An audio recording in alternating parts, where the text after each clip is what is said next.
tanong, bakit ka nang gulat sumalis ka sa Queen of the Islands? Siguro kasi kailangan ko din ng pera. 25 million eh.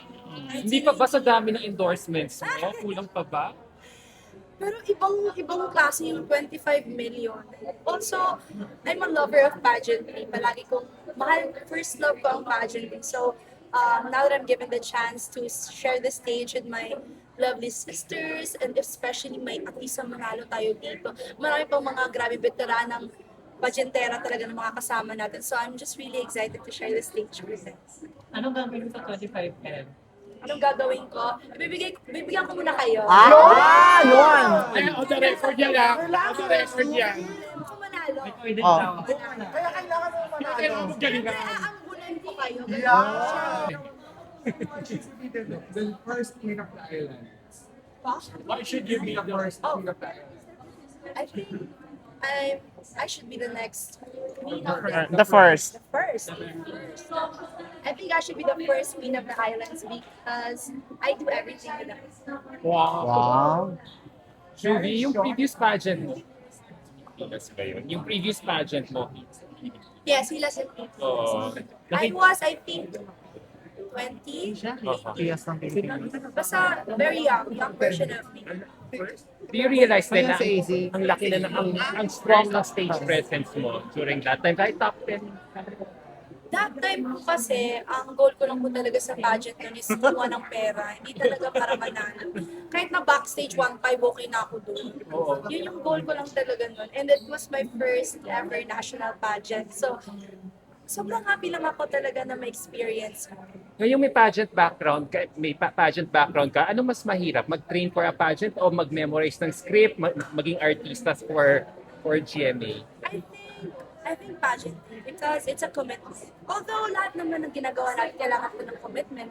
May it be being an artist, may it be you guys in the media, lahat naman tayo kailangan pinaghahandaan lahat. Pero siguro yung pageantry for me kasi it's like a whole lifestyle. You change.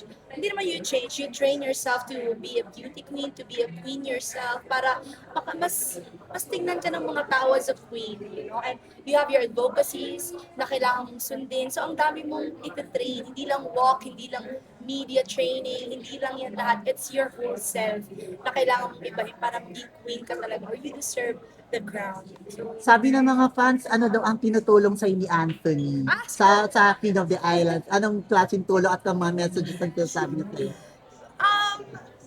so far wala naman. Emotional support, of course. Siyempre, it's really a big pageant. So, kailangan ko talaga siyang paghandaan. And I need my support system para mas ma-uplift yung mga motivation ko sa mga. So makikita namin siya sa final. Sana. Sinong gusto mo kasama sa top? Yung kami na lang dalawa na, oh my gosh, ang dami kasi talagang magagaling na. Pero siguro, since very recent si Atisa. Atake, no? Pag gano'n na, ibibigay ko na sa kanya.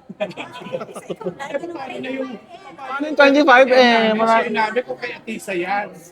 Kala ko pala, joke lang pala. Na-miss mo na ba magpasarela?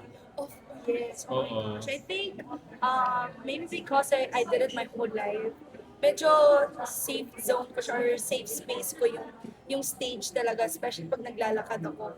So, yung mga pastoral trainings namin, it's like going back sa dati na. So hindi ka nangangalawang?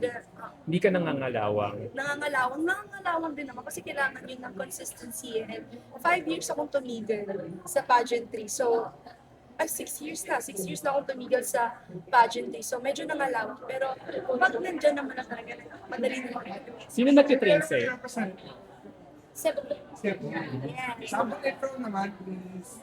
Maayong buntag sa tanan, this is Shube Etrata, your queen of the island, Cebu City. Wow. Sa side naman siya.